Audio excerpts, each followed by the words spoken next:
E o assunto de agora é as mudanças aí que o governo federal tem promovido aí nas mudanças trabalhistas, né, no âmbito do mercado de trabalho, para tentar aí burlar um pouco, né, os efeitos nocivos que tem causado a questão da pandemia. Para falar sobre isso, a gente vai conversar com um advogado especialista no assunto, Dr. José Otávio Crespo. Muito boa tarde, Dr. José Otávio. Boa tarde, Cláudio. Um prazer. Prazer todo nosso. O que a gente pode ressaltar aí de mudanças que aconteceram aí, editadas pelo governo federal nos últimos dias em relação às questões trabalhistas, doutor? Nós tivemos uma série de medidas provisórias, né, desde da quarentena, vamos supor, desde dessa epidemia, né? Essas medidas provisórias foram perdendo eficácia e hoje nós temos a Lei 14.020, que foi promulgada agora em 7 de julho, que trouxe algumas modificações, principalmente a questão da suspensão do contrato de trabalho e também da redução proporcional de jornada e de salário, né? Hoje é isso que nós temos em vigor, em razão da pandemia. O que a gente pode, o o empregador ele pode chegar e mudar o horário de trabalho do empregado e a remuneração também com essa medida? Tem que haver um acordo, né? O que a lei fala é um acordo entre empresário e empregado, né? Há regras que têm que ser cumpridas. Por exemplo, se for estabelecido tanto a suspensão ou a redução, há que obedecer depois à estabilidade prevista na lei. Ou seja, se o empresário e o empregado chegarem a um consenso, estabelecerem, por exemplo, a suspensão do contrato de trabalho, essa suspensão no máximo é por 120 dias. E automaticamente o empregado adquire a estabilidade por mais 120 dias. Ele não vai poder ser despedido, a não ser por justa causa, ou que peça demissão, sob pena do empresário ter que pagar o período de estabilidade de 120 dias. Então, para o empresário aí é mais fácil estar mantendo o funcionário depois de um tempo e aí acertar depois de um tempo? Como é que funciona isso? O objetivo da lei é manutenção de emprego e renda, né? Então o objetivo da lei é esse, é manter o empregado trabalhando, né? Então o empresário tem que se adequar a esse sentido, né? Se optar por fazer a redução de jornada ou a suspensão do contrato de trabalho, vai ter que cumprir o período de estabilidade ou arcar com a indenização prevista na lei. Tem algum setor que não entra nessa lei ou qualquer setor entra? Não, a princípio qualquer setor pode aderir, né? E a gente tem... Setor privado. Mas aí essas modificações aí, doutor Crespo, elas são feitas ali, como você falou antes ali, na questão de um acordo também, né? Aí o empresário ali chama ali o funcionário daí e faz um comum acordo, tanto da redução de jornada de trabalho, como também da redução de trabalho. Sim, tanto a redução como a suspensão pressupõem o acordo, né? A lei até flexibilizou a questão de, pode ser um acordo via telemático, uma mensagem no WhatsApp, um e-mail, mas tem que haver a concordância do funcionário, né? Não pode se dar de forma unilateral. Unilateral. E há necessidade de se fazer um novo contrato de trabalho, ou de se contratar um advogado para se fazer essas mudanças aí ou não? Não, o que a gente sempre diz para as empresas é tem que ter muita atenção neste momento, né? Até para se evitar um passivo trabalhista, né? Ah, sim, já não sair já fazendo modificações na questão da jornada e do salário sem antes ter... Sem uma orientação, né? Sem ter uma orientação. Exatamente. Lembrando, com a questão da redução de jornada, tem lá os preceitos legais, e vamos supor, se for 70%, a empresa tem que arcar com 30%, né? Há os índices, né, que a empresa tem que arcar, a questão do salário, em caso de redução de jornada e de salário.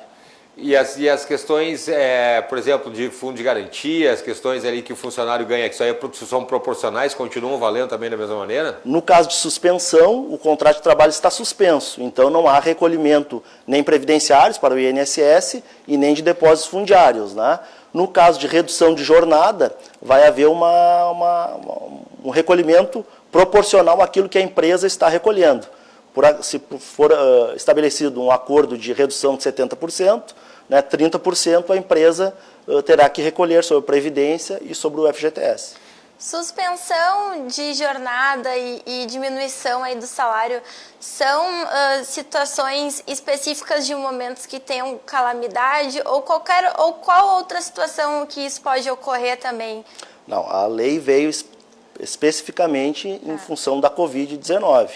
Ela não tem outro alcance a não ser a preservação de emprego e de renda neste momento de Covid-19. Nós tínhamos notado aí nesse sentido aí o governo federal ele já tinha editado algumas coisas nesse sentido, né, desde que começou a pandemia, só que tem validades aí eu queria que o senhor falasse um pouquinho mais sobre isso. Nós tivemos a medida provisória 927, onde regulava a questão de férias, que as férias poderiam ser concedidas e o pagamento poderia ser a posteriori, só que a medida provisória 927 não foi ratificada pelo Congresso Nacional. Então, ela perdeu a vigência. E a lei referente à suspensão do contrato de trabalho e redução de jornada, ela era a medida provisória 936, que foi substituída pela atual lei que eu me referi. E a gente pode, como especialista aí, doutor Crespo, em direito do trabalho, a gente pode considerar que essas mudanças sejam satisfatórias, porque a gente sempre tem aquela coisa assim em relação ao patrão e ao funcionário, né?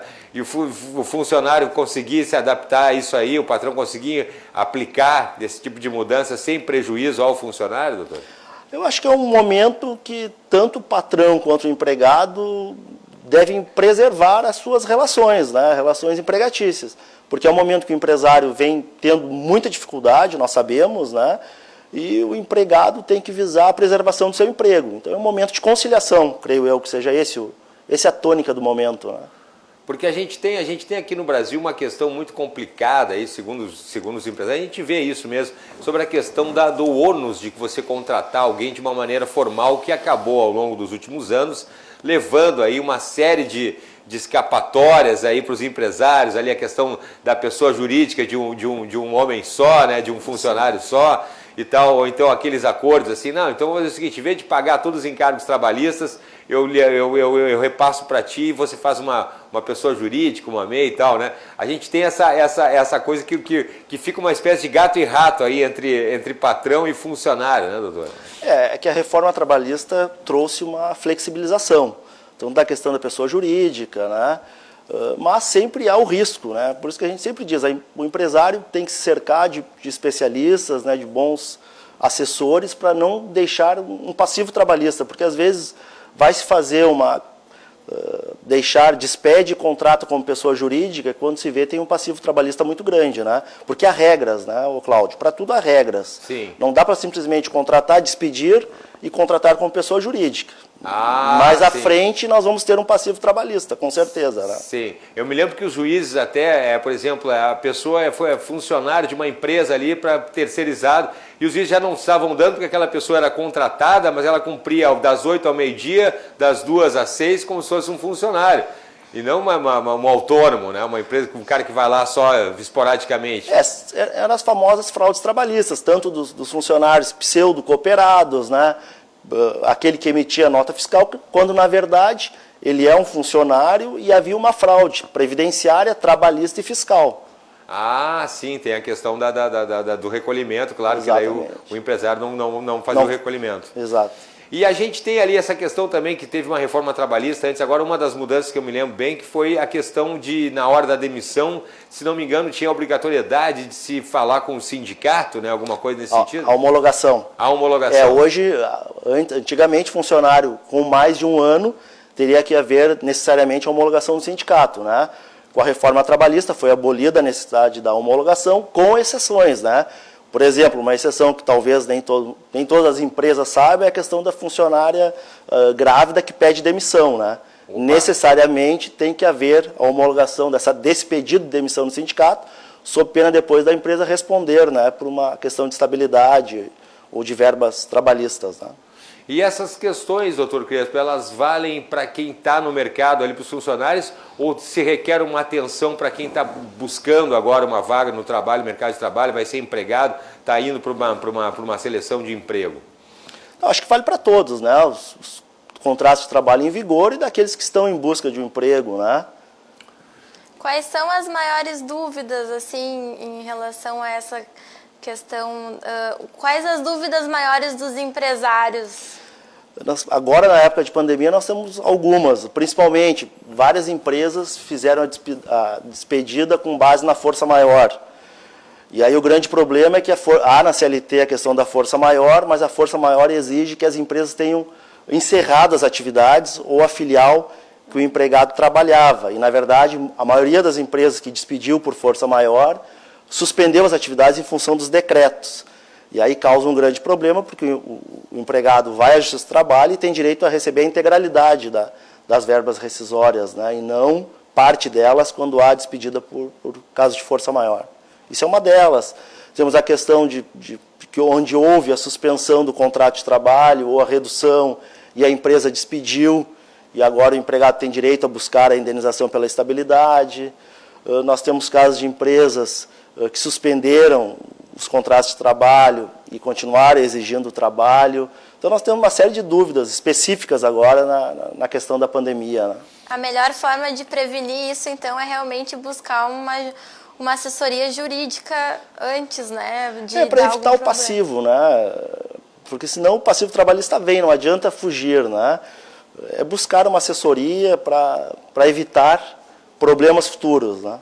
E como é que a gente está na questão, doutor Crespo, do andamento? A gente tem conversado aqui com o pessoal, com os colegas da vara de família, direito civil e tal. Como é que está a questão do direito trabalhista? Os processos estão ocorrendo, a gente sabe que tem os processos online e tal, os fóruns ainda estão ali fechados. Como é que está essa questão do trâmite das ações na Justiça? Na Justiça do Trabalho, hoje, todos os processos são eletrônicos, né? Na Justiça do Trabalho não existe mais processos físicos. Então, os processos estão andando, né?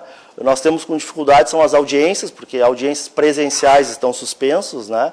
O atendimento presencial nos foros estão suspensos, mas na Justiça do Trabalho os processos eletrônicos estão andando com certa dificuldade, porque as audiências têm que ser telepresenciais. Então isso, como foi uma mudança abrupta, ninguém esperava, então os processos estão andando, mas com uma certa lentidão, né? Mas estão andando. Sim, teve que ter uma adaptação. Na verdade, já era um pedido aqui do Judiciário, aqui do Estado, aqui para fazer essa questão da digitalização.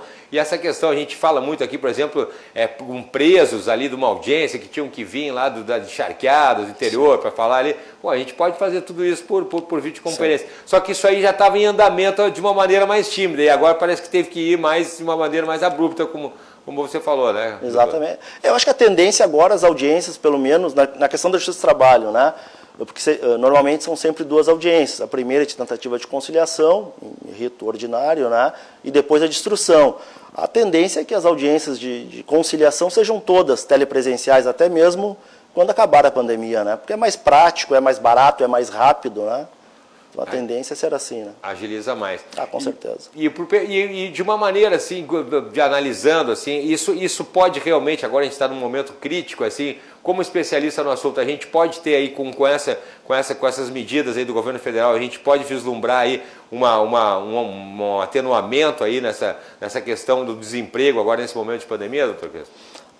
Eu acho que, independente da questão jurídica, a tendência do desemprego é aumentar muito, né? Porque a crise econômica é muito grande, né, Cláudio? E a tendência é aumentar, né? Até porque essas medidas, tanto a suspensão como a redução de jornada, o prazo máximo delas é 120 dias, né? Então vamos supor, quem adotou lá no início, em abril, no próximo mês vai ter que retomar a regularidade, né? E aí vai ser o grande problema para o empresário, porque hoje o empresariado, pelo menos em Porto Alegre, está 99% ou 90% fechado, né? Sim, sim. Então vai ser um grande problema. Então a tendência, creio eu, seja aumentar o desemprego, né? Sim, tem a questão lá, se ele abriu lá aderindo a esse tipo, agora ele não tem escolha, agora ele vai ter que voltar à normalidade. E se despedir, tem a questão da estabilidade. Ai. Então vai ser um problema. No escritório nós já notamos até agora, este mês, 32% de aumento, né, de demandas trabalhistas, né? Sério? 32%. Olha, é um número relevante. Sendo que não se trabalhou até o dia 13 de março, foi quando foi a quarentena, né? Isso voltou a trabalhar presencial em final de abril. Então nesse curto período já se viu uma majoração de 32% de distribuições de ações trabalhistas, né? Então eu creio que a tendência é aumentar muito mais, porque as pessoas estão em isolamento social e quando voltar à normalidade, com certeza vão procurar, né, os seus direitos, né? Então, tendência é aumentar. Agora a gente tem essa questão do home office também, já tem muita gente falando aí também que mesmo estando em home office pode pedir aí também, né, a questão trabalhista. Questão das horas extras, né? As horas extras. E aí, doutor, como é que fica, doutor? É complexo, né? Porque é tudo novo, né, Cláudio? Nós não tínhamos essa previsão. Ninguém estava preparado para essa modificação de forma tão abrupta, né? É verdade. Então, todos fomos pegos de surpresa, né? E o direito também acaba trabalhando meio que caso a caso, né? Isso varia muito de cada situação mesmo, né? Nós temos chamado de direito de emergência, né? Porque ninguém estava preparado, né? Não estávamos preparados para as medidas provisórias que vieram, para a lei agora que foi promulgada, para essas alterações que irão vir ainda, né? Então, na verdade, todos fomos pegos de surpresa, né?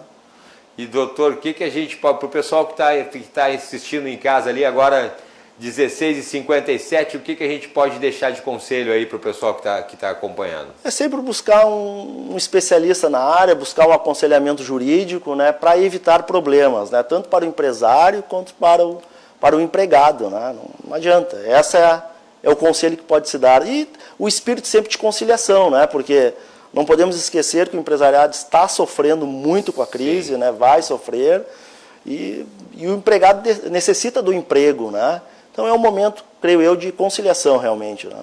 Tá certo. E o endereço lá, o escritório tem Instagram, tem endereço lá para o pessoal que tem dúvida? Só colocar Crespo Advogados que localiza lá. Que aparece. Isso. Maravilha. E se você está assistindo, perdeu o início da entrevista, é só entrar nas nossas redes sociais, que tem a entrevista completa ali com o Dr. José Otávio Crespo, advogado especializado em direito trabalhista. Olha, as nossas redes estão ali, é só você conferir, que eu tenho certeza que é um assunto agora que não tem como escapar, né? O pessoal que está ligado no emprego, que está querendo que as coisas também, sofrer uma redução de jornada de trabalho e também de salário também, que isso seja feito de uma maneira correta, né, doutor? Exatamente. Dentro da lei. Exato, é a orientação. Tá certo. Obrigado pela participação. Obrigado, um grande abraço. Obrigado, doutor José Otávio Crespo. Então, respondendo aí a questão das questões trabalhistas nesse momento editadas pelo governo federal.